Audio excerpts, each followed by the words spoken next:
For local maritime historians, there once was a Camelot.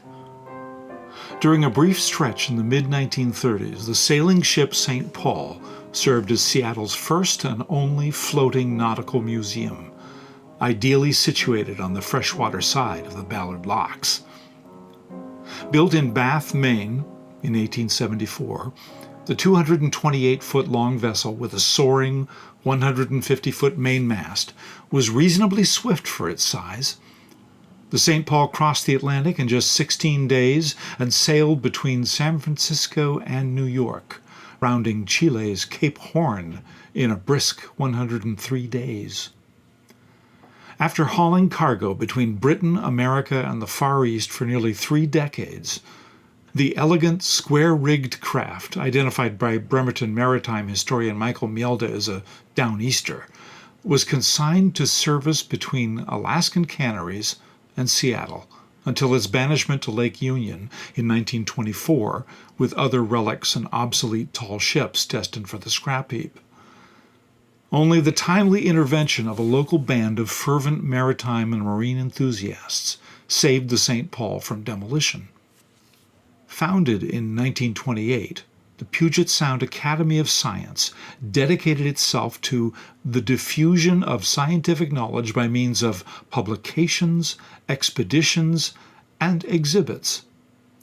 The brainchild of Henry Landis, Dean of the University of Washington College of Science, and husband of Seattle's first female mayor, Bertha K. Landis, the Academy was also the beneficiary of Arthur Foss, co-owner of Foss Launch and Tugboat Company. A collector and history buff, Foss had purchased the St. Paul and offered it to the Academy for use as a floating exhibit. Enlisting naturalist and future peace activist Floyd Schmoe as president, the group proposed a marine museum, merging maritime history and marine biology.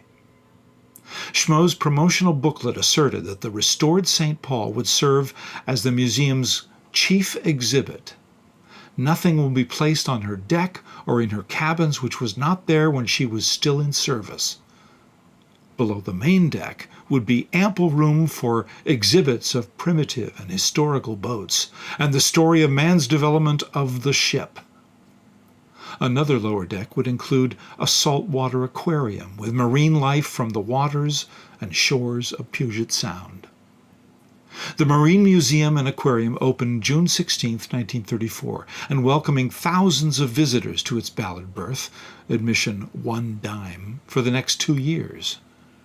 But the museum's shining moment faded all too soon. The wooden-hulled St. Paul fell victim to northwest rain and a dearth of regular maintenance. In 1942, at age 68, the deteriorating vessel was towed to Vancouver Island's Oyster Bay to be scuttled as a breakwater. In our then photo, signs reading Marine Museum and Open beckon visitors to the St. Paul, berthed just east of the Hiram M. Chittenden Locks in the mid-1930s. This image appears on an exceedingly rare postcard recently acquired by photo historian Ron Edge. When under sail, the vessel's fully rigged acre of canvas was supported by nearly 15 miles of cordage. In our now photo, pictured in early March from the same rooftop vantage, atop a building now housing the Chittenden Locks administrative offices, the docks below are now home to the U.S. Army Corps of Engineers debris recovery vessel, the MV Puget. Local institutions that showcase the subjects of the former St. Paul include the Puget Sound Maritime Historical Society, pugetmaritime.org, and historylink.org. So one thing that it has taught me is whenever writing about those topics,